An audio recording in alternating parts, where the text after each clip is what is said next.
Ladies and gentlemen, we're back with another episode of On the Move. I guess we're at episode number 22, right, Joe? Yes, sir. Deuces. All right. Man. So when you guys listen to this, we'll be knocking on Thanksgiving coming up on Thursday. And so, yeah, Joe and I just the two of us this week. We had a couple of magnificent guests lined up and things kind of fell through, so we'll catch them later on. But we've been having a lot of fun having people on the podcast and reflecting on life and talking about things. But coming up to Thanksgiving, we have that on our mind. And we're thinking about all the things we're thankful for and some of the lessons we're learning this year. And you may find that we talk as experts at times, but really, I don't know about you, Joe, but I feel like sometimes just getting the thoughts out of your own head and in a format where you know people are going to listen to it, it makes you think a little bit, makes you dig a little deeper, and you don't always say things that you believe. Sometimes when you know nobody's listening and it's certainly not being recorded, you have this freedom to kind of just spin a yarn.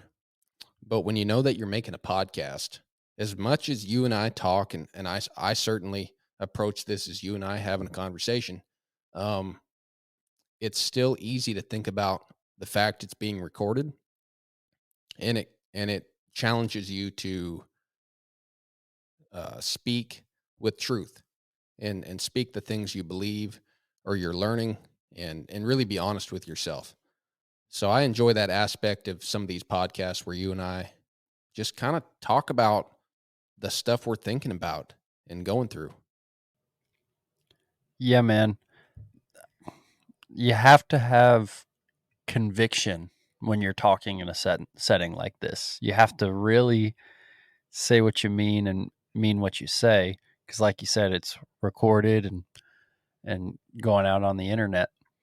So it does kind of up the ante a little bit. And yeah, we definitely. Again, I feel like you just have to act like, not act like you're the expert, but you have to say things in a way where you truly mean what you say. Um, and we're not the experts. Part of the reason we have this podcast is we're trying to articulate things and figure it all out. Um, but shoot, we'll get there one day, maybe. In the meantime, you know, in the meantime, maybe we'll sound like experts. I think the thing we're both experts at Yeah. are is failing. Both of us are very good at failing. Like, I don't know if I could tell you how to do a lot of things right, but I've definitely figured out how to do things the wrong way a time or two, and so I know exactly how to do that. Mm-hmm. Yeah, that does seem like an easy Mm-hmm. task. You can fall out of bed in the morning and Yeah. fail if you allow yourself to, or even if you don't. So it's been a good year, and we'll have hopefully you guys have a good Thanksgiving up there. I know we're going to be all over the place down here. We've got people coming to the ranch, and then Helen's family doesn't live too far away. So Heck we'll yeah. probably get 2 or 3 Thanksgiving dinners in. And I worked out this morning. I'm going to work out every day this week. Try to work off that turkey, because as much as I try to profess that I'm the carnivarian and all Oh that, yeah. man, you put some pumpkin pie in front of Yeah. me, I'll be eating a lot of pie. So Nice. yeah, we're actually on Wednesday night. We're going to these friends' house, and they have a thing called pie night, because one of their boys has been dismayed over the years that at the end of Thanksgiving dinner and it's time for dessert, you never have enough room for pie. So they started a new tradition where they have Wednesday night pie night, and all it is just pie for dinner and dessert. So Oh, I like that a lot. I'm going to pitch that to my family immediately. you ought to come down. Yeah, I like that. It's like, That's a good idea, though, right? yeah, it's like the I mean, I think it's the pie night's a better idea. But you know how some families will do the one present on Christmas Eve or whatever? It's kind of like the Thanksgiving equivalent of that. Yeah, exactly. Yeah, and for a guy like me, like I feel like I was raised during the Holocaust for some reason. Like when I go out to eat or there's a good meal, like I have this obsession and compulsion to eat as much as I can because I must have some feeling it won't come back around again. So the idea of pie after Thanksgiving dinner has always kind Yeah. of bothered me too because I'm full at the end of Thanksgiving. And then there's always 2 or 3 pies and you can only have a piece of each. And then when I was a kid, I broke my rib in a sledding accident. And for years, that rib would hurt if I ate too much. So, just the wild stuff that happens when you eat too much. So the idea of a whole night for just pie, I'm down with that. But anyway, folks, hopefully you guys have a great Thanksgiving. And hopefully your horsemanship journey continues to go successfully. If you don't listen to anything that we say, you should be fine. And enjoy this episode, number 22 of On the Move.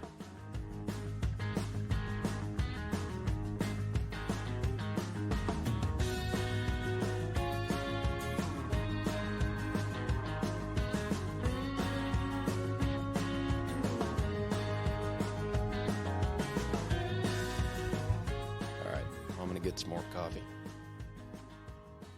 I picked up a bag of Black Rifle coffee the other day. That's the first Black Rifle coffee I've actually bought. And it was I bought it like I buy the dog and cat food here. I buy it for the picture on the bag. Yeah. Yeah, so I bought the one. It's a guy fighting a grizzly bear with a big old Bowie knife. It's called Kodiak Attack. It's pretty good. Oh, yeah. But Yeah, I've the seen picture's those. the best. Yeah, I'm going to frame the picture when I get done.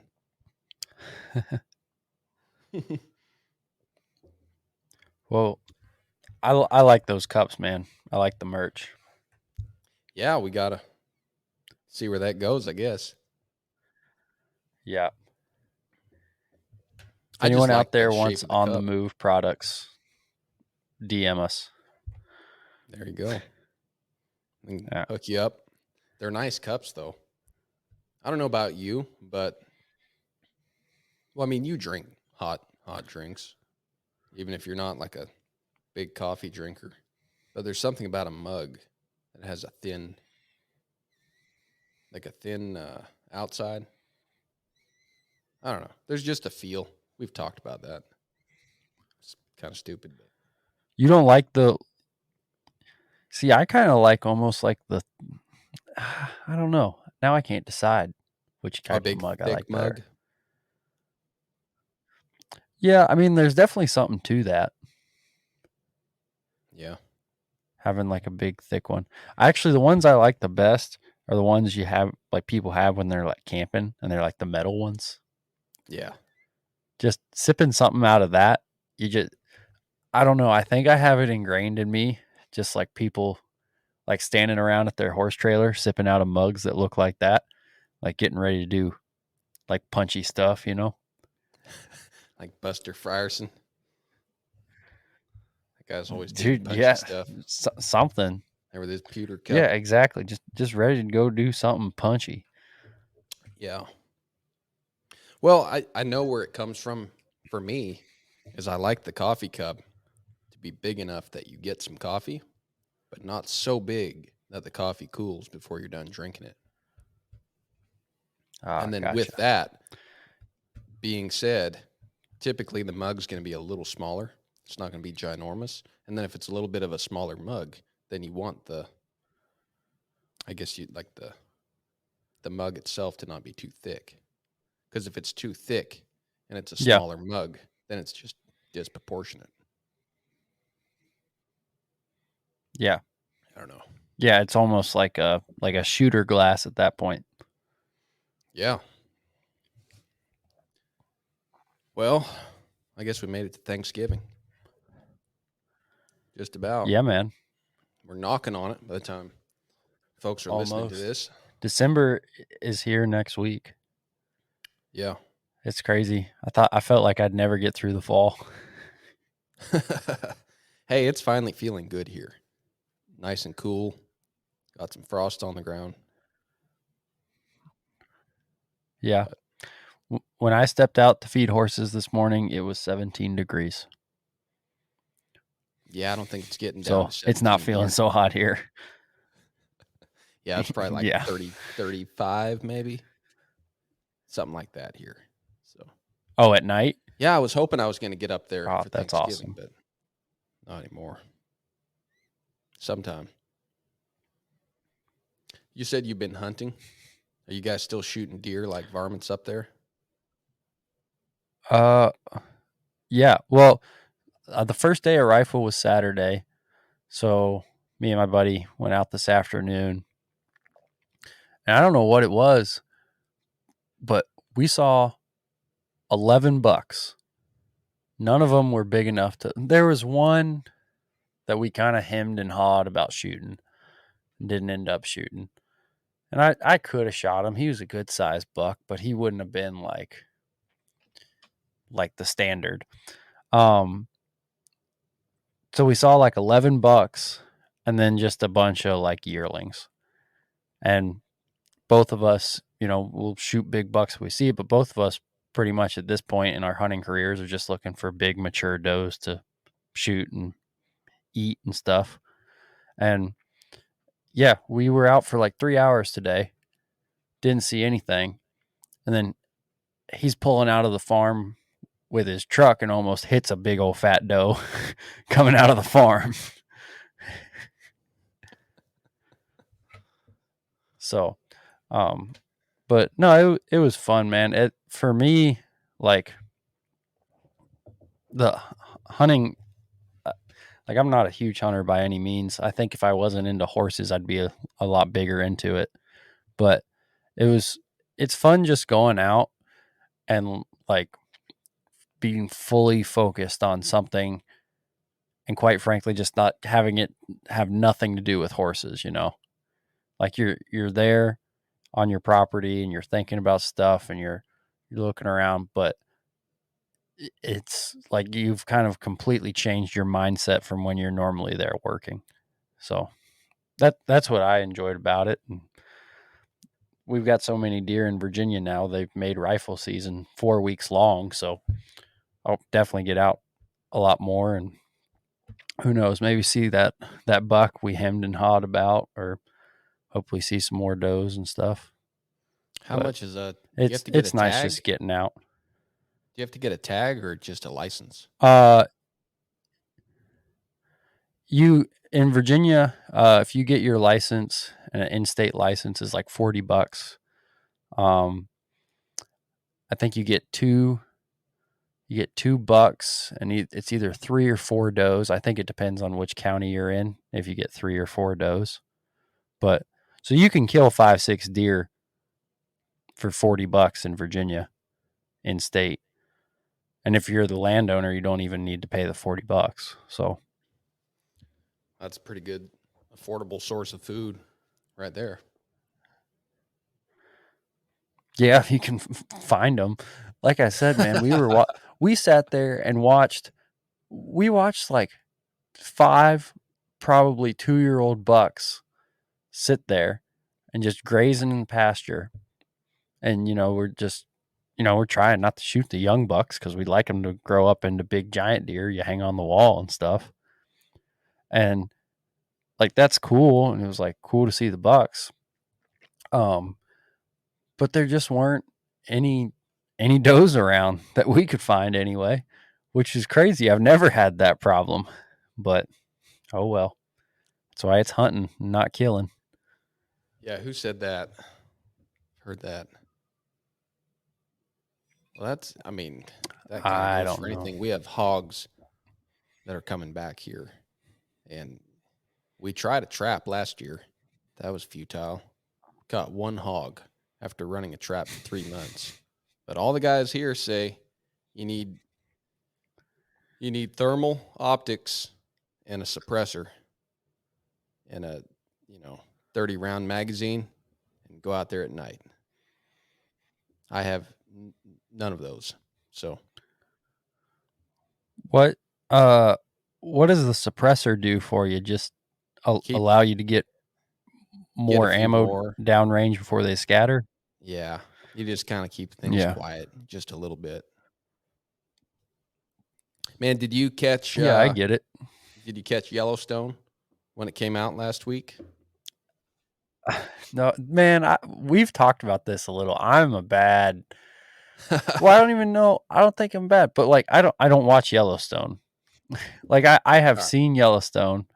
But I was I got so I watched part of the episode last night, and I'll try not to spoil anything.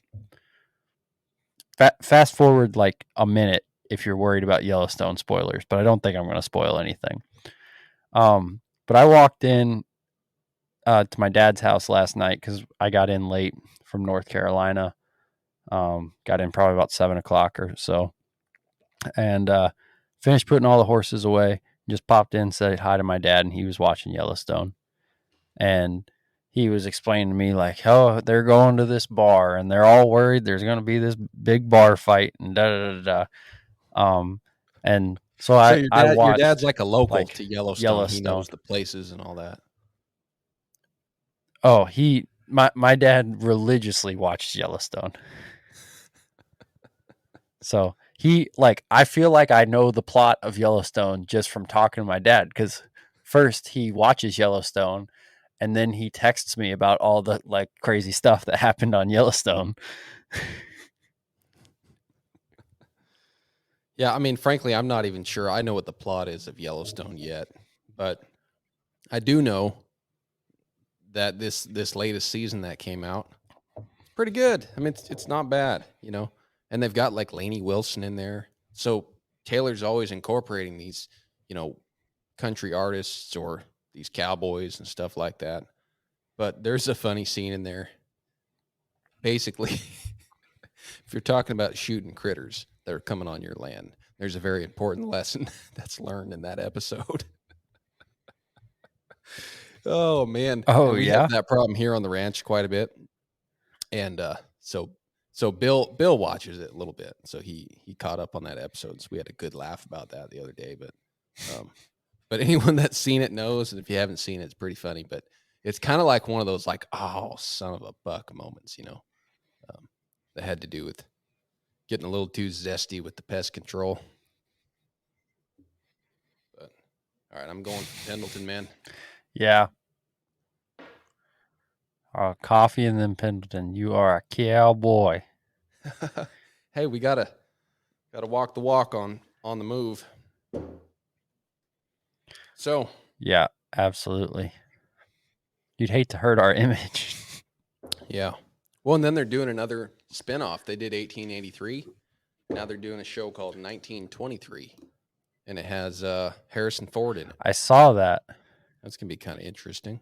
Oh, Harrison Ford is going to be in. And aren't they eventually going to do a 4-6 spinoff with the one guy who They were talking about that who for a went while. away and then Jimmy. became a cowboy?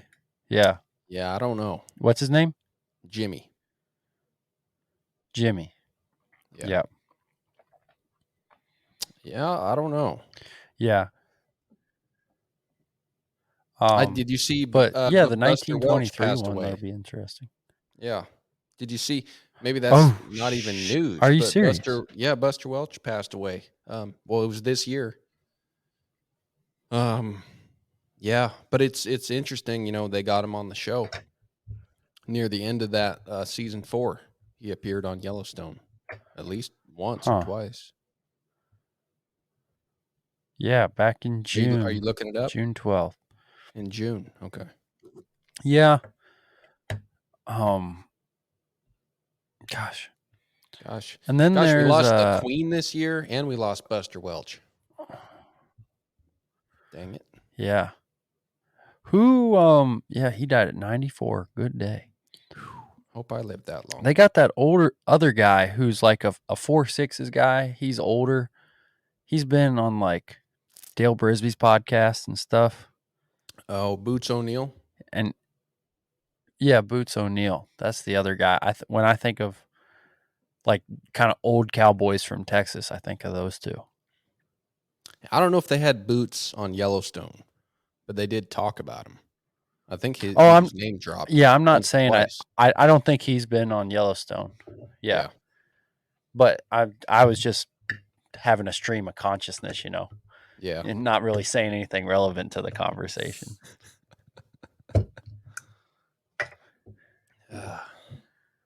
But yeah, I don't No, know, that's man. understandable. I don't know about you, but I've just I lately I don't like sit down and watch TV series the way I used to, for whatever reason. Yeah. No, I feel you. We don't watch much Which either. I But don't know. Helen and I made a point of when Sometimes, we knew that was coming out. yeah,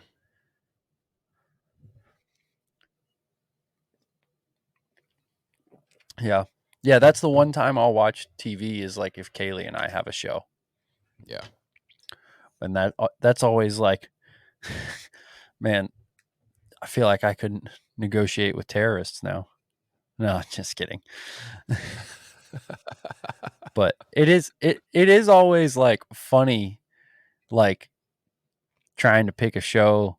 Like I don't know if you and Helen do that, but like trying to pick a show as a couple, Yeah. because well, I don't know, like if it were up to, like, for example, the last show I really watched was the like new Lord of the Rings show that came out.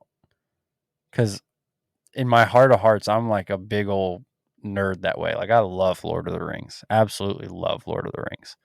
So I had to like find time. Luckily, Kaylee was gone for a couple weekends, and so I like got through the first season of that. But if I ever tried to pitch something like that for the two of us, she's just not in that direction at all. But likewise, a lot of stuff she'd watch by herself, which is just, to me, is just like super, super chick stuff. You know, Yeah. I would never sit down and watch by myself. So we have to find something that overlaps between our preferences, and that can always be challenging. Yeah. No, we have that problem. But like the other night, we watched Butch Cassidy and the Sundance Kid. And I've been pitching that to Helen for a Nice. long time. Like, we've got to watch this. And she was always kind of like, nah, I don't want to see that. We finally started watching it. And I mean, she was riveted all the way through. Because that's a classic. I mean, she was like, how many times have you seen Yeah. this? I was like, I've seen this like 7 or 8 times. Yeah. That's a good film. My next pitch for Kaylee is going to be Lonesome Dove. I think she would really like Lonesome Dove. Oh man, that's funny because Helen she kept talking at first during Butch Cassidy and the Sundance Kid. And I was like, hey, shh, got to be quiet. You got to listen to the dialogue. This is not about the action. It's like Lonesome Dove. And she was like, I haven't seen that either. So same here. Oh gosh. Yeah. Man, this is like absolutely beating a dead horse, but dude, how good is Lonesome Dove? Like every now and then I'll just think about Lonesome Dove and be like, man, I wish I had the time to just like sit down and watch that. Oh, it's amazing. You know, it's another good one. We watched it again the other day. Is All the Pretty Horses. That's a pretty solid movie. Okay. I have never seen that movie. I think you would like it. Yeah.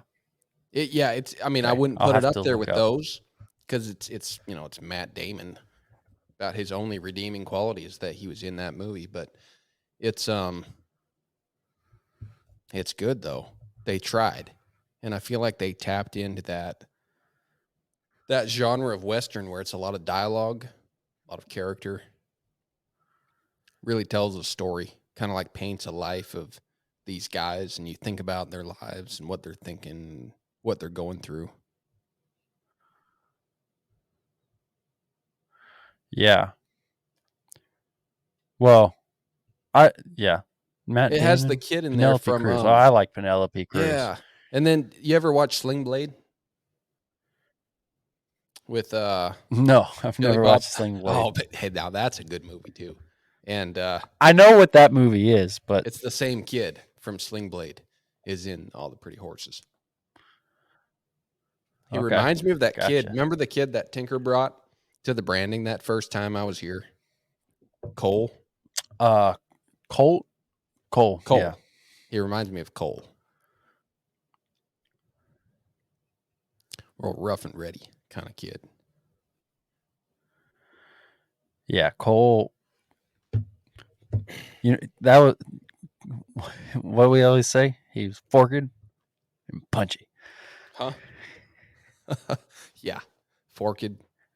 And I am forked and I am punchy. Heck yeah. No, he was Absolutely. Dude, that kid was a gamer. He came to play. Absolutely. I liked his energy 100%. Oh yeah. Yeah, like you had to save him from himself every now and then because he would get in there and Yeah. he had all his fingers. Well, that going on. yeah. I tell people this all the time though. I don't know about you, but I feel like it's easier to get someone who's doing too much to dial it back down a little bit. And this isn't anything. Someone who's doing too much to dial it back down than get someone who's not doing enough to do more. I'm with you. Hey, that's what we were just talking about. So, with like the other business stuff. Like the thing I'm getting into, and like if you don't know how to do something, yeah, you can get some advice and ask as many questions as you want, but you have to get out there and do it. And you won't know. yeah. You don't know what will come of that. Like that's what the other night, Helen and I were talking about that. And you listen to all these success stories from people, all walks of life, and even the success stories behind some of the big brand names we know today. The people that started those companies or became those people, they did not set out like planning to do that. They didn't like wake up one morning and go, you know what, I'm going to build a brand called Walmart and everybody's going to shop there. No, probably it was like, he was going to buy a little store and probably somebody said, hey, you shouldn't do that. You should get a job down at the mill. Don't try to start a hardware store or a little gas station, but the person just does it and then it grows. But like so many of those great things that turned out, not saying Walmart's like that great anymore, but you got to admit it's a huge brand that's very successful, that's squashing out competition and succeeding all over the country. But a lot of those things didn't just get born out of someone's idea to make that. It just happened because someone started somewhere. They took the first step. Yeah, absolutely. And those people were, like you said, they were process driven, not destination driven.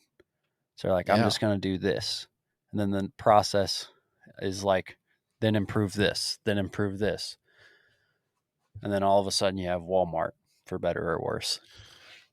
Exactly. And that's kind of a crude example, but so many things are like that where somebody just started. They just put a foot out there and step off the cliff. And, yeah. Hopefully your chute opens. Okay. We got a timeout. We got a timeout for 2 seconds. I'll be right back. Yeah, I was actually thinking about that yesterday. So I went down for the weekend and they had like a little they called it a play day. Like a polo cross play day. And we went down there Saturday afternoon to North Carolina and then played some chuckas yesterday. And the whole time I kept telling myself, I was like, don't even think about what the score is. Don't worry about the outcome at all. Just focus on like 2 things and just make sure you do those 2 things. Because I know like a personal flaw of mine. And I mean, anybody who has any sort of vision, they start like pursuing something and then they immediately think like, well, what if I succeed and do all this great stuff and da da da da, and like kind of like Walmart. It just gets bigger and bigger and bigger and bigger. But you do that almost to a detriment of not focusing on the like one step right in front of you, you know? And that's like anytime I play, well, play sports, work with horses, um, rope, anything like that. It's like, no, just focus on the detail that you need to improve on right now and don't think about the whole thing. Because if you just focus on these details, the whole thing will start to fall into place, you know? Yeah. Yeah, Bill and I had a good talk about that the other day. We were riding in the afternoon when he got home. We were just talking about like the more you ride and also how much it helps to have some horses that get a little further along. But like the more you ride them, and you ride new colts and you ride horses in between, and you keep proving that process to yourself, you keep seeing horses that finally shape up, and what you're working on finally comes through because you've been allowing it to happen. You're fixing it up and letting it happen, fixing it up, letting it happen. And the more you do that, the more you believe it. So the more you're willing to just get small changes and, like you're saying, like work on what's really important and work on what you can control. And you don't try to work on that stuff you can't. And then each horse could get better that way. And every time you get a new horse, you don't try to do the advanced stuff. You only work on the stuff you know you can control at that stage, and you perseverate really and get it good, or get your changes good, go on to something else. And then, but it's hard to do that if you haven't seen a horse like start to, what is that? When you keep fixing it up and letting it happen, like the more times you see a horse come through, like the way I said it to him, we were talking, Mm-hmm. and then I said, Bill, like I think I'm finally starting to believe that these guys think about this stuff when they're out there in the pasture. Like you can hear that to your blue in the face.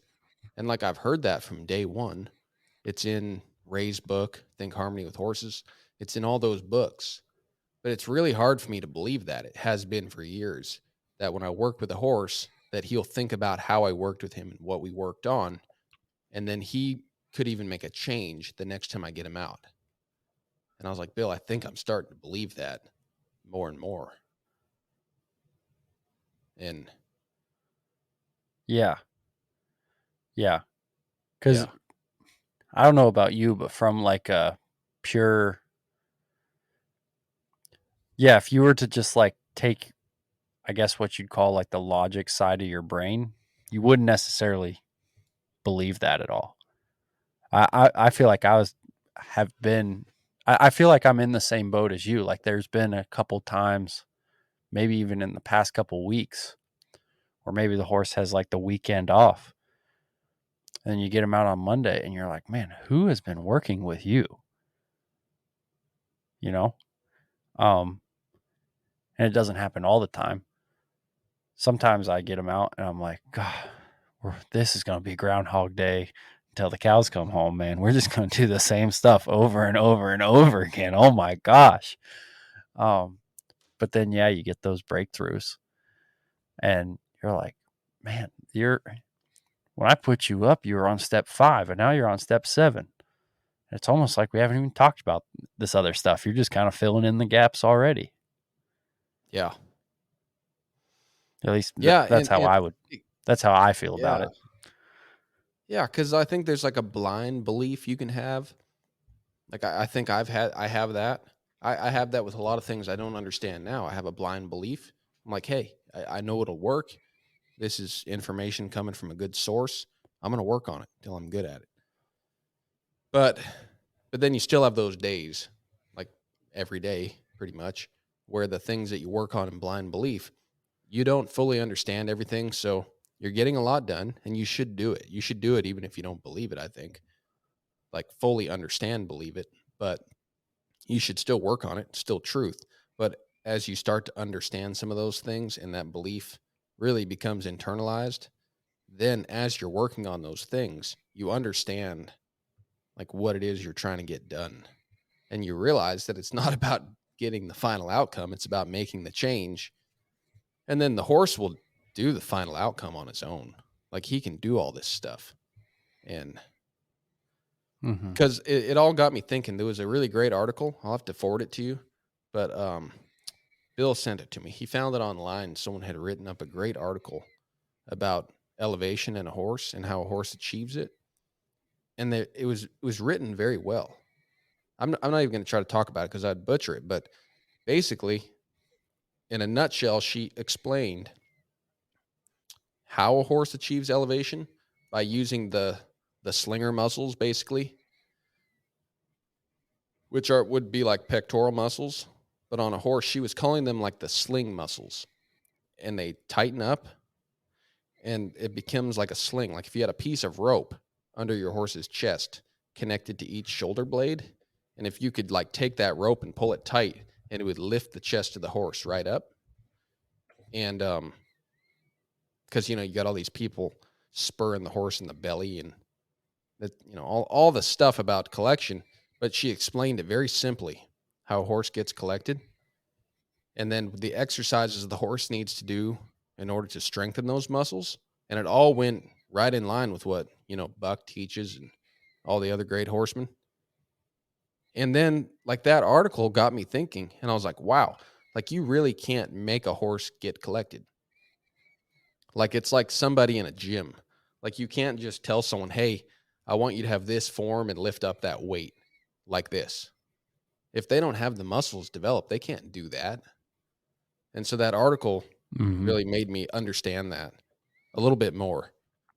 That not only would it be hard to force the horse to do something, but it's pretty much impossible to get him to do it correctly unless you set it up and you help him get strong and educated about being in that position. And then you ask him once he's ready, and then he does it or he doesn't do it. But you can't make it happen. But Yeah, yeah, it was cool. It was a different that's way awesome. I had heard it, and um, definitely got me thinking. Yeah, I'd love to read that. Yeah, I'll send it But over. I mean,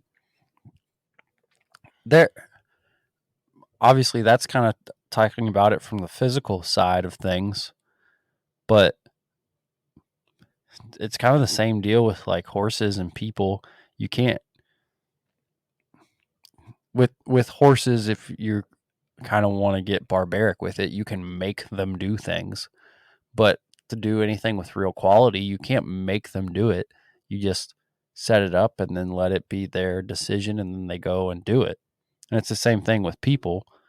Like you can make people do things, but they're not going to do it with the same quality and buy-in that they'd have if it was their idea to do whatever it is you're trying to persuade them to do, you know? Yeah, So, but like I always want to but crack up. it's cool that it's also a physical limitation. Yeah, exactly. Because I always want to crack up, and I don't out of respect for people. But when you talk to a client sometimes, and they say, "Yeah, can you just get him? Can you like soften him up some more?" Or they talk about when they ride, they're like, "Yeah, he's pretty good, but I just have to soften him up." And once I get him softened up, he's good. Like that's a simple one, but a lot of examples where people talk about getting their horse better, and they just say, "Yeah, I'll just soften him up, or I'll get him bending." But it's not like you're not going to get him softened up. Only by the way that you present yourself to him, then he'll soften himself up. He'll get soft for you and he'll reach for you. You're not going to soften him up. It's like they're thinking about it like he's a piece of rubber that's getting warmed by a fireplace. And just the more they bend him, the softer Mm-hmm. he'll get. And Yeah.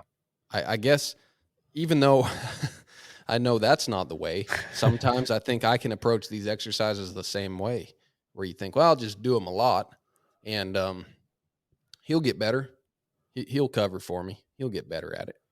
But that's why Yeah. some of these guys advance so quickly at this, because they understand that better.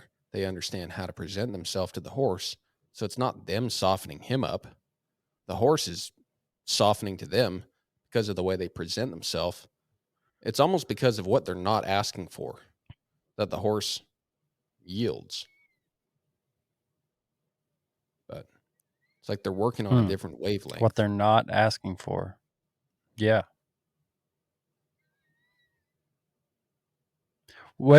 Talk more about that. What they're not asking for. I guess that would be like if you had that mindset. You had a horse that was stiff and you went out there and you thought, okay, I'm gonna bend him till he's soft. But you're not thinking about how you're presenting yourself to him, or you don't even understand maybe that his mind isn't with you or his feet are all locked up.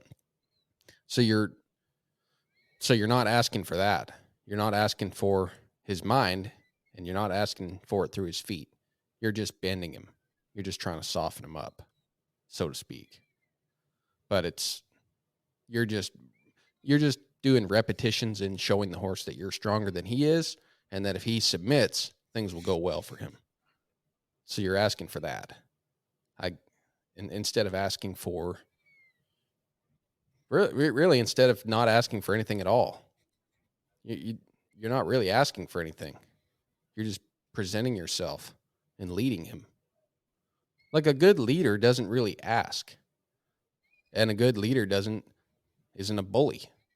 A good leader leads.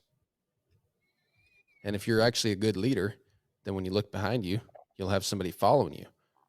And it seems like with a horse, it's not much different.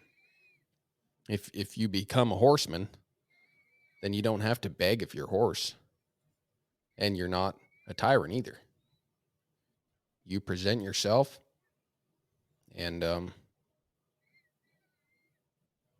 the way you present yourself, the horse responds to you in accordance. And so if you present yourself as the leader, then he'll want to be led. Now it sounds kind of touchy-feely. Yeah. But no, man, I and think you're again, right, there's a 100% lot on of the money. There's a lot of flag handling, getting whacked over the head going on there. I mean, 100% that needs to happen sometimes. I mean, I almost bent a flag the other day. And that particular horse, like I couldn't even pet him on top of his head before that. And he was better to pet on the top of his head by the end of that week. And I mean, it wasn't pretty. But isn't that funny how, like, I've talked about this with people. I was talking about this with someone today, and it can almost be counterintuitive if you haven't been around or just don't know a ton about horse behavior, but how they can almost relax. Not almost, it 100% happens. They can like relax and really let down after you've firmed up appropriately, because it's like for the first time in their life they have a leader, and they're like, oh, okay, man, I'm glad you're here. yeah. But to someone who, who had never been around a horse before, and you just saw someone start working a horse like that, they'd be like, man, everyone else has kind of, been real gentle with that horse, and, like not understanding that maybe the horse is pushy or bothered by something or whatever. But that person, took a hold of that horse and really firmed up on it, and, maybe had to flip their flag around or do whatever. But sure enough, then the horse changed expression, and it kind of goes back to like what you said, where you have like faith that it's going to work because you do it more and more. And I'm not saying every horse, like definitely not every horse is like that, but there are horses where they come out of a situation, and then, someone like me or you gets them, and we have to firm up on them just for a little bit, enough to get the change, and then they relax, you know? And Yeah. I think that's interesting because I think maybe some people struggle to understand that because if you don't have all the information, it would be counterintuitive, Yeah. you know? Yeah, but like that idea of not begging the horse, because even in a herd, Yeah. like when a lead horse goes and sets up the deal with a new horse, he doesn't go beg it for anything. He goes and presents himself as the leader, and I mean, and that looks Mm-hmm. pretty gnarly sometimes. But at the same time, that same horse that maybe goes over and just bites the crap out of a new horse might go up to a different horse that's brand new and act totally different, be real gentle, and it just depends on what that new horse's expression is like. So in the same way, Mm-hmm. like you're saying, when we're working with a new horse, you're not going to treat them all the same, but there might be one where you're going to firm right up, and there might be one where you might not firm up much at all at first. You're just being real gentle and kind of affirming him, being a safe person to be around, and but both ways you're presenting yourself, and neither way you're begging him to do anything. Like a shy horse, you're not begging him to come up to you. You're just presenting yourself, and maybe you put yourself in his world. Say, hey, look, I'm going to be here, so I hope you can get over that, and I'm all right. You'll see, and off you go. Or a big pushy belligerent horse, you don't beg him to stay off you. He runs into the handle into your flag a few times, and apparently it's not a good place to Yeah. be on top of you, and then life goes on. Mm-hmm. And it's like in both ways, all you did was you inserted yourself into his life, and then just inserted the fact that you're going to be the leader. And Mm-hmm. and what I'm not trying to give any training tips. I guess I'm just talking about, for me, the way that I'm thinking about it more and more has changed. And some of the ideas that I've heard and thought of for years just mean more to me now. I believe them more. Yeah. Yeah, I totally agree with that. It kind of goes back to, and this isn't unique to horses, just people are like this. But you know how sometimes we've been talking, said there's a lot of horse academics in the world, but there's not a lot of horse practitioners because, reading whatever on the page and knowing all the Ray Hunt quotes and all that stuff, that's good. It's really important. But the next level of that is like what you're talking about, kind of applying it and through the application achieving a deeper understanding of it. Yeah. And it's one of those deals where there's only so much talking about it you can do. Yeah. Which kind of circles back to like the Walmart thing, right?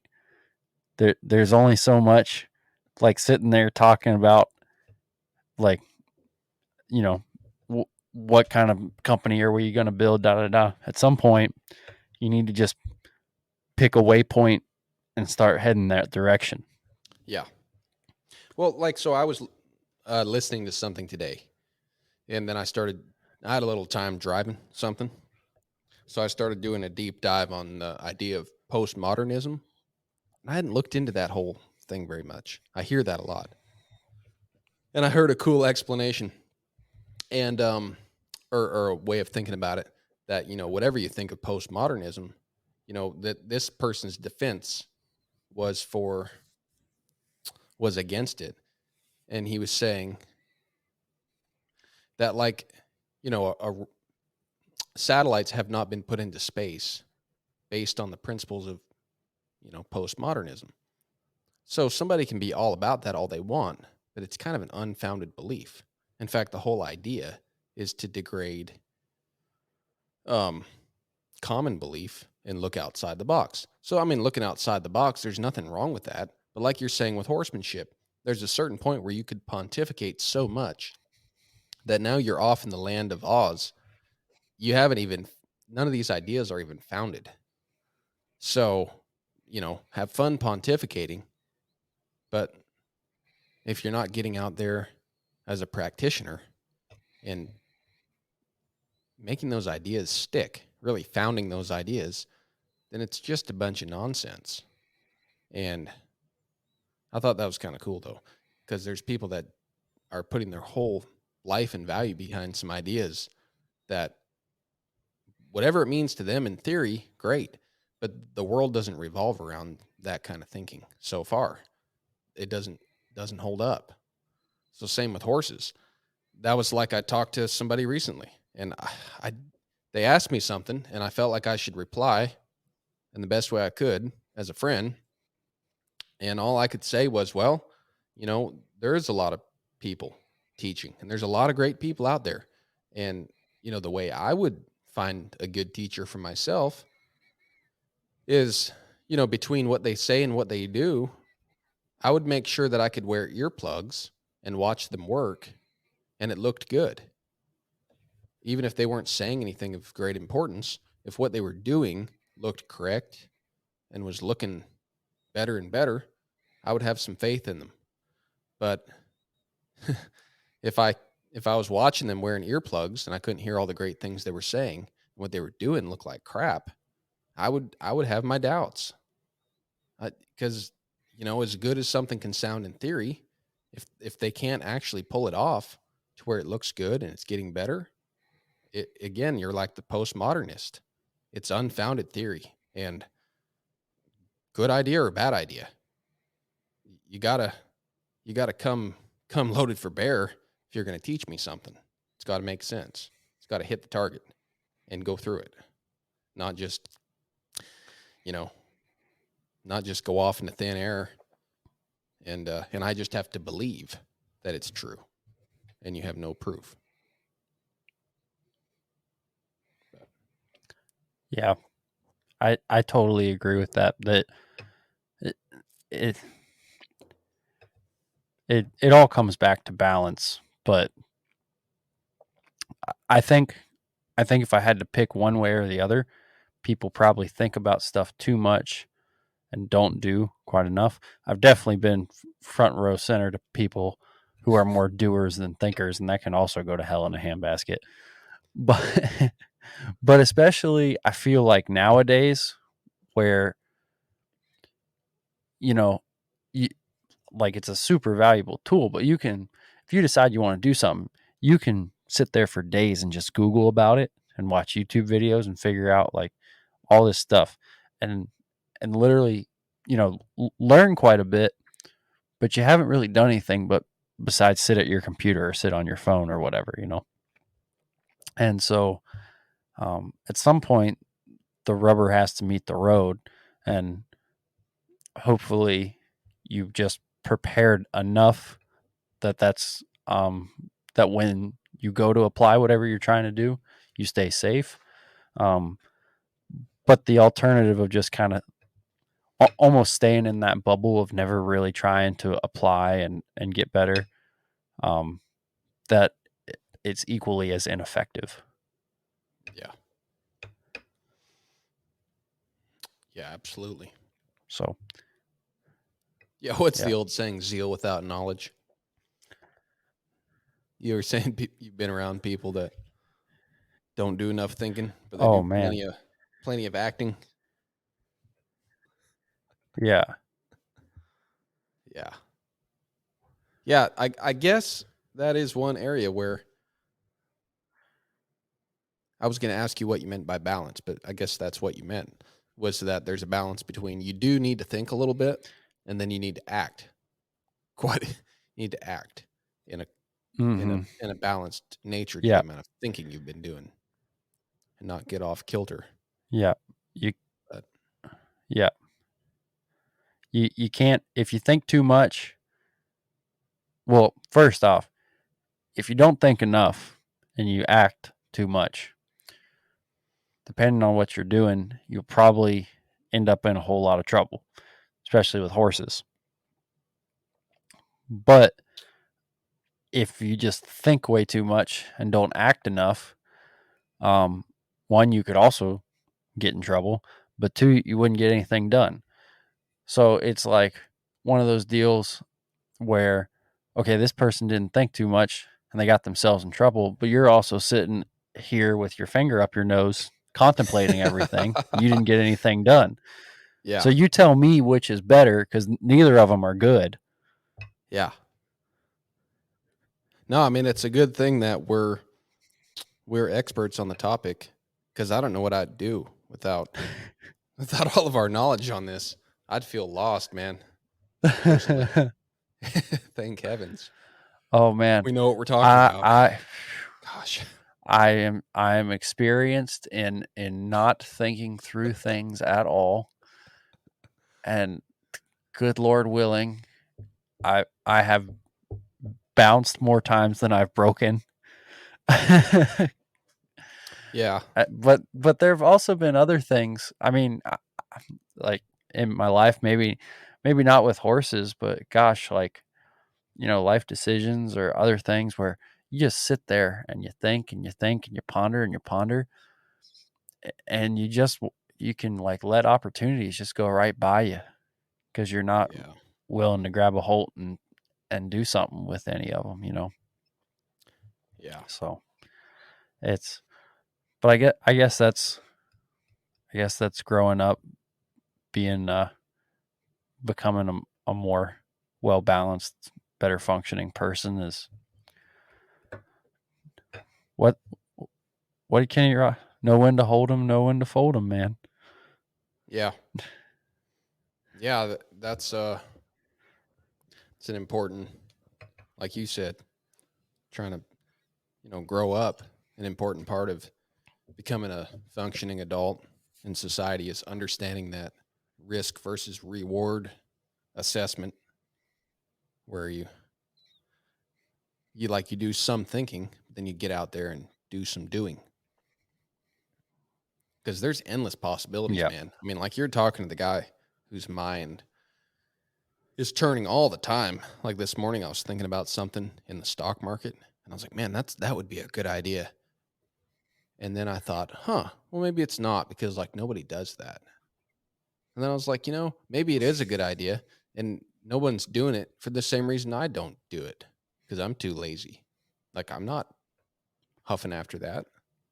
So there's probably like millions of other people also who either didn't have the same idea or don't have any reason to get off the couch and go do it.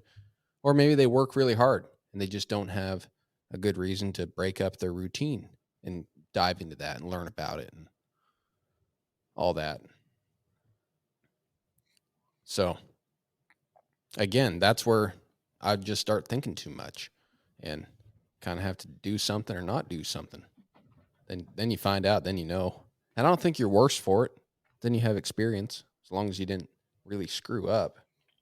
But I'm fascinated by those stories about people who like built these companies or built a brand or did something like that, because so many times they didn't start out doing what they thought they were going to end up doing. Or they didn't start out knowing what it was going to turn into. But it's like Yeah. the spoils. It's like the what do you call it? The victor, or the spoils aren't given to the guy who isn't willing to take the risk. You're not worthy of it anyway. Yeah. If you weren't willing to take the risk and move, put some action and some Yeah. effort forth first. Yeah. Yeah. I mean, Amazon was a book company, right? Yeah. And now you can't watch football on Thursday nights without having an Amazon account. Like, look how like they've gone, how far they've gone. Pretty wild, man. Pretty wild. Yeah. Yeah. Yeah, So so many things like that. But you know what? I think it's one of those things where it's have you ever listened to people with that line of thinking where it's just kind of like success breeds success, like for a person or for a company or whatever? Like it I think that's snowballs more and 100% more. true because, yeah, exactly. I mean, I fully feel like people, like success is almost a learned thing, um, which might get into the more like juju side of it all. But you know, if you, it's just, again, going back to horses, you teach a horse to like have little victories and little successes, then all of a sudden that horse learns. It's almost like they learn how to be successful, and they learn how to work through the problems better, and learn to kind of, be with how you're presenting things. People are no different. Like, you'd have a little kid and they're not confident, and then you take them and you, like, put them on a little league team and you teach them how to hold a bat and hit a ball. And it's like, okay, like, this is how you do that. And then, maybe they get a hit in their game. Well, that carries over to, oh, I was having trouble in math class, but you know but I wasn't very good at hitting a baseball, but I learned how to do that. So I have confidence in myself to learn how to do this math problem now. And then they get farther down the road. And then eventually they get to be an adult, and you have something go on where it's like they got a family member who's sick, and it's just like really weighing on them because it's one of the most challenging times of their life. Well, they have to go back on all those other times they've succeeded and needed to basically push through and problem solve. They have all of that experience and all of that confidence to draw on, so they keep moving forward. And likewise, failure can be a learned behavior. And I, I don't know, that's kind of how I see it. Like with those companies, like you pick one thing because you can't do it all at the very beginning. So you, like Amazon, they said, all right, we're going to be a book company. We're going to do this really well. And what happens when you have that success is more opportunities open up, because, and now that they know how to succeed at that, they're like, okay, we believe in us. We can go to the next thing and succeed. And, Yeah. and it, like you said, just keeps snowballing. Yeah. Well, no doubt in that case, failure would beget failure also if it started going in that direction.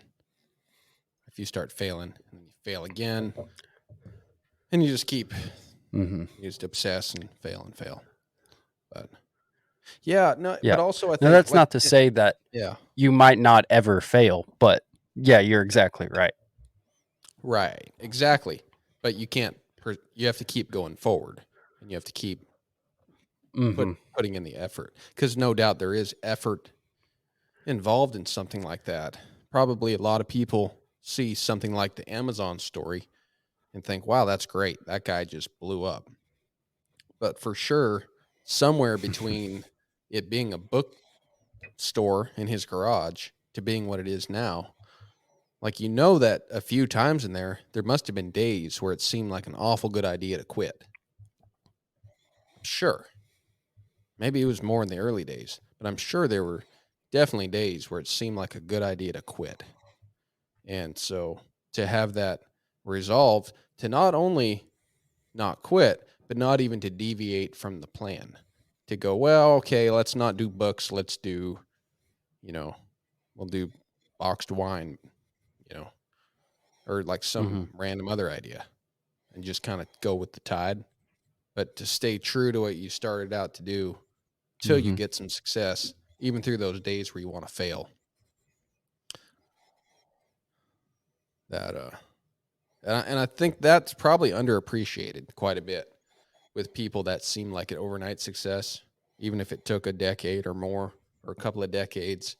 but it's still something that becomes as big as even things much smaller than Amazon. People look at that, and especially like people that they get mad at the greedy capitalist, and they just think, that guy had a good idea and he screwed a bunch of people and his thing blew up. But like, nothing happens by itself. Like, somebody was probably putting in some effort. That stuff that kind of blows up overnight, like, tends to blow up like overnight too, in a bad way. Like that whole thing going down with the Bankman Fried guy and FTX. FTX. Yeah. Like, that stuff happens every day. We're all excited about that one because it's on the news, but that stuff happens all the time, where people have a good idea, they sell a bunch of hogwash, or they sell something good mixed with hogwash, or they sell something good and they don't put in the effort, and the good thing kind of sells itself. And next thing you know, the good thing either kind of takes off and sells itself to somebody else, or it crashes or whatever. And it's like they get given something, and as easily as you are given something, it can be taken away from you. But the things that you've worked for and really put your blood, sweat, and tears into, I think that can even be taken away from you. But the thing that you still have is the lessons that you learned building that. You're still left with that. Like you said, how success snowballs. Absolutely. So when you have some success, then you're like, hey, I can do this. Let's adapt this and do that.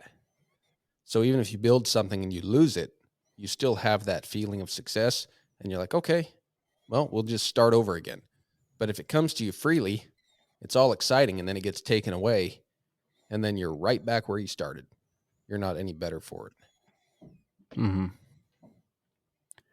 Yeah. And that we'll need to sit down and do like a breakdown of this book one time. But I've talked about the Psycho-Cybernetics book. Yeah. In there, they talk about how success is a learned habit, but your brain doesn't know the difference between a real success and an imagined success, which is why things like visualization for like athletes or anyone who's trying to be successful at anything, really, that like visualization and kind of what's the new thing, like positive self-talk and all that stuff. Oh yeah. Like, yeah, man. Yeah. All that whole deal, like that stuff matters. That stuff really does matter.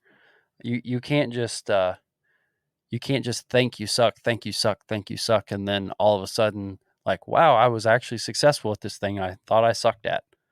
That's not how it works. Yeah. So, with horses, maybe you're not getting it, but you just sit there and you think about that perfect transition and think about that perfect transition and think about that perfect transition. And it's not that that's the only thing you need to get that done, but gosh, that's going to be a heck of a lot more helpful than you sitting there thinking about how you can't get transitions down well. Yeah. Yeah. Well, and back to what you said about you can't just be an academic, you have to be a practitioner. And then I think on top of that, we talk about all the time, you need to have people around you that are way better than you. And I feel so bad for people that get sectioned off and become an island and don't have anybody around them, because then it's a lot harder to do what you're talking about. Be envisioning that perfect transition, or envisioning a horse feeling for you, or all the stuff you're chasing. You don't even have a visual image of someone else who can pull it off. So how are you going to get it yourself? It's going to be so hard. When it doesn't have to be that hard. If you can find somebody who's a lot better than you and just surround yourself with that. And I get it. I mean, I think that's a normal human tendency. It's easy to want to be around people that are a little bit worse than you, because then you're the guy. You're the shit, You can do the stuff and they can't. And it's not even like a pride thing, I don't think, for people all the time. It's just a thing you do, where you just kind of want to be the guy that's good at something. And that's normal. I mean, you need that sometimes. You need a little pat on the back. But for the most part, you need people kicking your ass that are way better than you.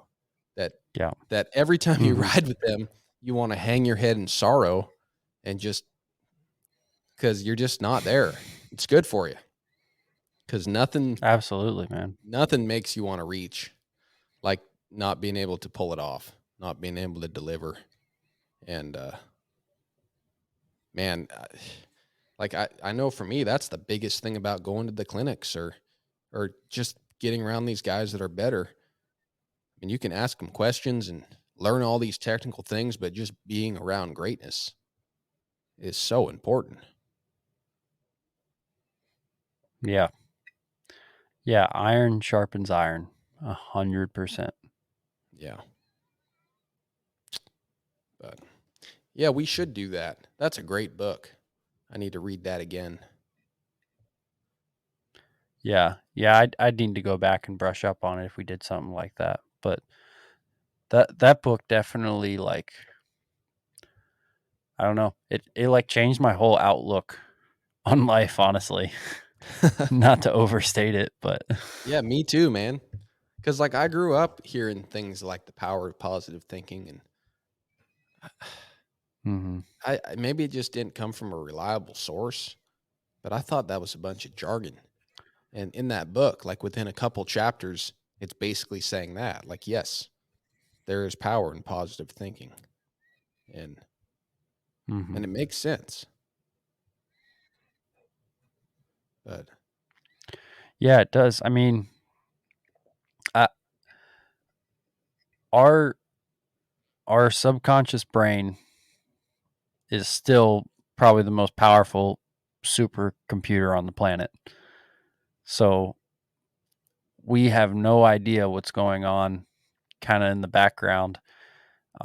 But I do know that just like any other computer, um, it will take inputs and it will give outputs. And so if your inputs are crappy, um, then the outputs are not likely to be good. So you have to, yeah, you know, it's one of those. Again, we keep saying it. It's not the only thing. There's lots of things you need to do to be successful, or at least, I mean, that's what I think. I don't consider myself a successful person as far as like me being where I want to go, but I can pinpoint a couple times where I've been trying to do something and I have had success, and this is how I did it. Um, you have to imagine that you are capable of those things, and you cannot, in the back of your head, say, well, I could never do that, you know, because I have done that before, and it's like the most surefire way to actually never get whatever you're trying to accomplish done, you know. So I don't know how far positive thinking can get you, um but I know well, negative thinking only takes you backwards. yeah. Well, I mean, it gets you as far as it needs to. Because while you were talking, like it makes sense, Joe. Like if you said, "I can never do that," then you're never going to try it.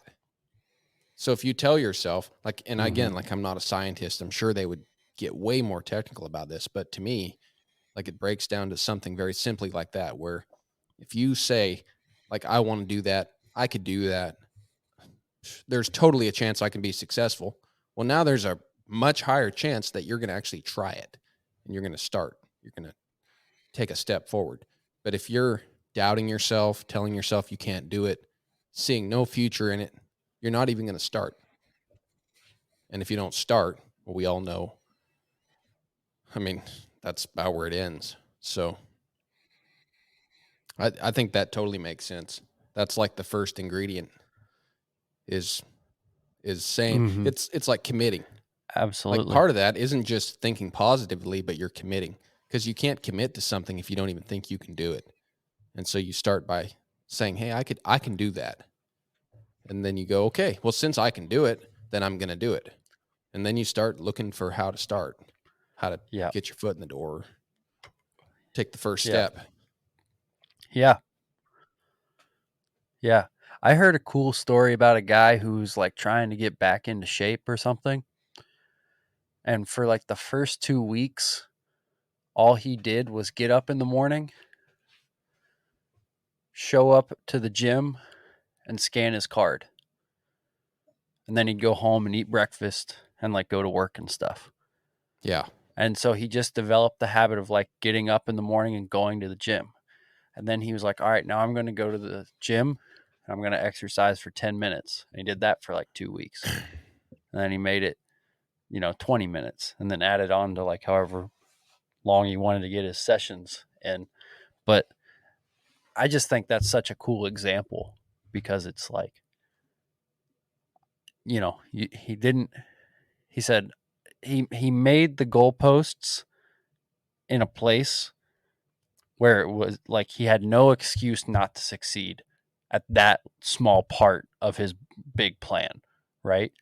Yeah. So it's like, okay, the first thing I'm going to do is I'm never not going to show up, And then from there, he's like, all right, well, what's the next thing I need to do? Well, then I need to like actually show up and do something. So I'm going to never not show up and do something. Yeah. And then, you just keep scaling it from there, which I mean is the same way we teach horses to do things. If you think about it, we scale it down to something they can grasp, build their confidence there, and then go from that. But it's hard because, again, if you don't have the practice doing that, if you haven't learned how to succeed, it can seem like an insurmountable task and you might not know how to break it all down.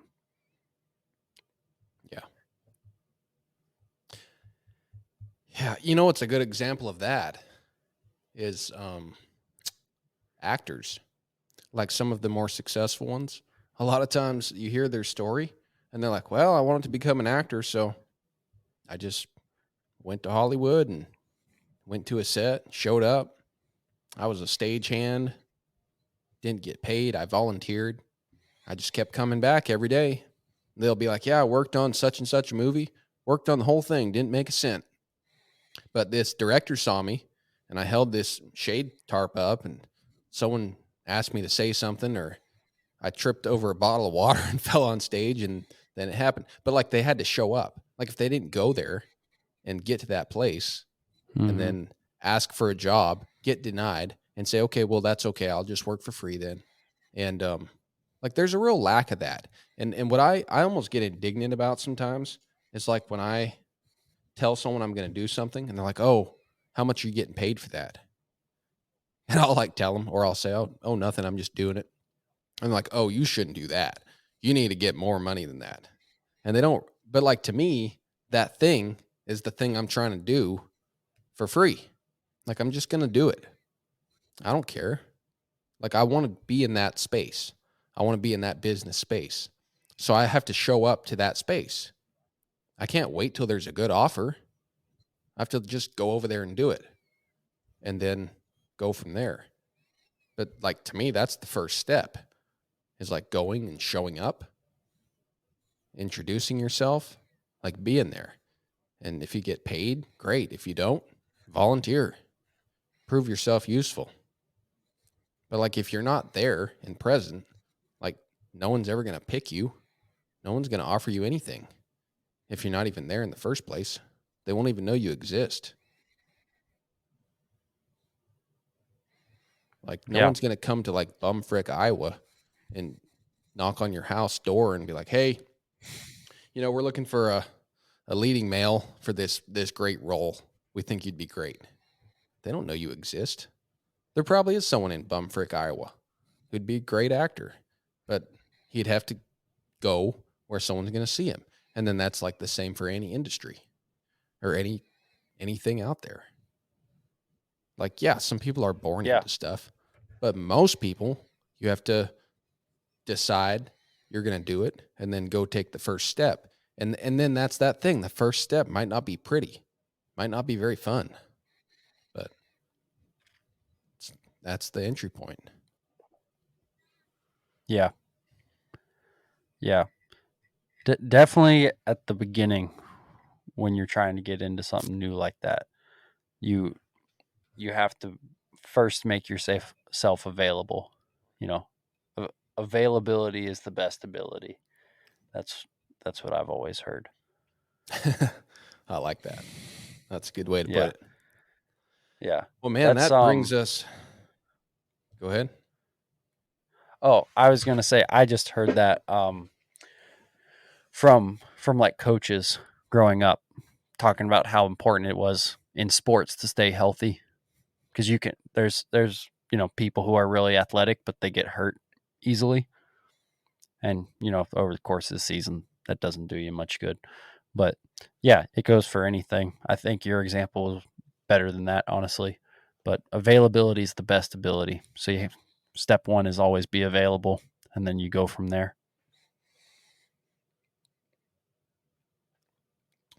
Good rule of thumb. Anybody out there getting a tattoo, you got to give Joe trademark fees for that. There you go. Yeah, we'll give a free cup to whoever sends us a pic of their on the move tattoo. By the way, I love it. I love it. Yeah, and we'll get you whatever kind of cup you yeah, want.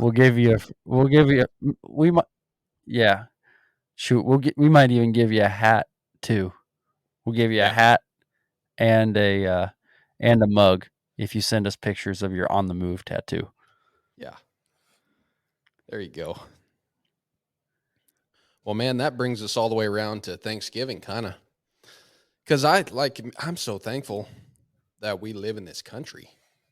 And for all of its problems, I listened to an interview earlier in the week with Yeonmi Park, that girl that escaped from North Korea. And I shared it on my story because that, man, that was like one of the most significant like stories I've heard in a long time from somebody. And just hearing about where she came from and what it was like there. And like her not even understanding like humans' potential and what you can do and that there is freedom in the world. And it made me so thankful to be where I am and to live where I do and to be in this country because we have the freedom to do all the stuff we're talking about. Like, yeah, that nothing's perfect, but like mostly in order to accomplish all the things we're talking about, like the biggest factor is us and our willingness to put forth the effort.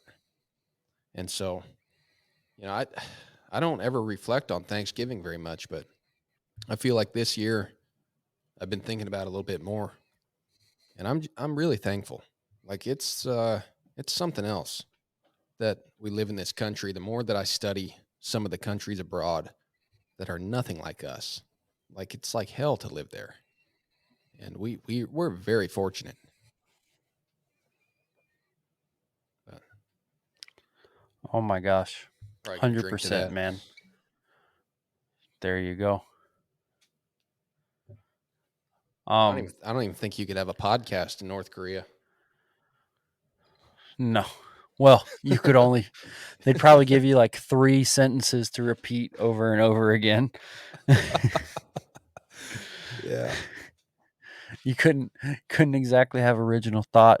You damn sure couldn't bumble and stumble along the way we do. Yeah, we'd be drug out back a long time ago. Mhm. But no, man, I feel the same way. I was thinking about how this week is Thanksgiving, and maybe it comes with getting older and stuff, but I just feel way more mindful of what I'm thankful for this year than I have in the past. Um, but gosh, there's so many things afforded to us we don't even think about, and I actually Thanksgiving personally to me is my favorite holiday. Which is not most people's favorite holiday, but I love food, I love football, and I love my family. So that's all 3 things in that holiday. Um, but yeah, it is really nice to have a time to be really intentional and sit back and reflect on the year and reflect on what all you do have going on, and that's good for you, man, because we don't, you and I especially, I know we run around at 1,000,000 miles an hour. We're always, I think I speak for both of us, we're always trying to do way more than what we can like physically have time to do. um and maybe it's really easy for us to fixate on, you know, what we don't have or what we can't get done. um so it's important to take a deep breath, think about all the all the things we do have going on for us, and then keep moving from there. Yeah. Yeah. Yeah, it's easy to start fixating on the wrong thing because Yeah. you want so much that instead of thinking about all the good things you are getting done and all the great, just the privileges we have, you just think about all the stuff you aren't getting done. It can bum Hmm. you out big time. But I've been trying to do that more and more. Like when I get up in the morning, just being thankful to be alive and think about it. Like get it right up there in the front of my brain, top of mind, as they say. Like, yeah, if you can have something top of mind, that'd be a pretty good thing to keep up there. Is that it's pretty great to be alive and to get a shot at life and here Yeah. where we are. So I'm very thankful. And just to, you know, we talk about it all the time, but just to know the people we know and to be you know, yeah, to get to be around the people that we know, make friends with them and I'll be pursuing something and it pertains to so many other things. Like it's a great, that's the cool thing, like horsemanship. You know, they say horsemanship is one of the fine arts, right? And that's what they say, right? Something like that. Horsemanship is one of the fine arts. Absolutely. Yeah, yeah. But it makes sense Absolutely. because it kind of touches on so many aspects of one's life, from your pursuit to failure to success to like being kind to being firm. And so to like be a Hmm. good horseman, more and more you realize you have to branch out. You have to be a better friend, a better leader, better communicator, harder worker, maybe a little less ambitious at times, more hopeful at times, like so many things. And then like you talked about, going and hunting, you know, or like you go play, you know, you go running or you go working out or you hang out with your friends or you start a podcast with your buddy. Whatever you do, you start adding some things to your life to like work on some of those things that you can't hammer into yourself while you're working with a horse. Yeah. Yeah. Well, Buck always says that. He says it can feed your ego or it can feed your soul. And I'm of firm belief, if you're doing it right, it's feeding your soul. Kind of like all art would, you know. Yeah. Yeah. And I remember early on getting really excited about this and just, you know, it was the holy grail and I'm going to get good with horses. And boy, people are so irritating. Like, what a relief. I don't have to mess with people anymore. And then coming around to where, like, I told a friend that not too long ago. We were talking about this in depth. You know, it was getting late. We're just talking, and I forget what we said leading up to it. But I was like, you know, like, I'm coming to understand and really believe I will not be a horseman someday unless I get better with people. And my relationship with people, and the way I treat people and interact with them and have care for people, like that needs to precede my skill with horses. And I really believe that. I mean, you can talk to the people in my life. I think I still suck at it quite a bit, but I do know just that mindset has certainly enriched my life. Um, changed the way I think about about the big ball of yarn. Yeah. Yeah. No, you have to just keep working on yourself. There, it's easy, especially for you and me. I know it's easy to just worry about the horsemanship because it's something we're obsessive over. And you need to do that stuff and you need to get better and more coordinated and have more feel and become more aware. But you have to work on yourself. You have to develop yourself. And it was like I was talking to a buddy yesterday. People, anyone who's good at anything, part of the reason they're really good at that thing is because they're detail oriented and they know that everything is connected. Like this over here is connected to this over here. Um, you know, for example, you're probably not going to be a great horseman if you're an alcoholic who comes home and yells at his wife. You might, you might be able to make horses do a lot of things. And I'm not trying like talking about anyone in particular or anything like that, but I'm just saying if you have a large gaping character flaw, whatever it might be, you are always going to have a ceiling on how good you can be with your horsemanship. And eventually you'll get to the place where the only way to improve your horsemanship is to work on the huge gaping character flaw. And the only way I know that is because I have huge gaping character flaws. And as slowly as they become less huge and less of a problem, then my horsemanship slowly improves. Yeah. Yeah, because you're just battling yourself. Like those bad days when you get mad, frustrated, like it's just yourself. Where did somebody was talking about that. And they're talking about it being in your head. And when you can start to understand that all that turmoil is in your head and you're fighting yourself, that like you're finally getting to a good place. And I don't think that except for times like this. And like sometimes I think about that, man, cuz like we can sit here and pontificate about all these great ideas, but then I know that I'm a failure all the time, you know. I go out there and fail with the best of them.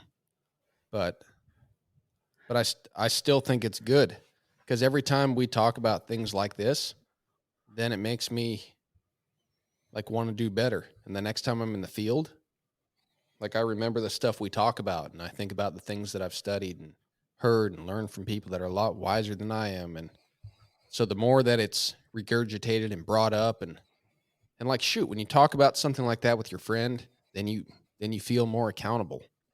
You feel more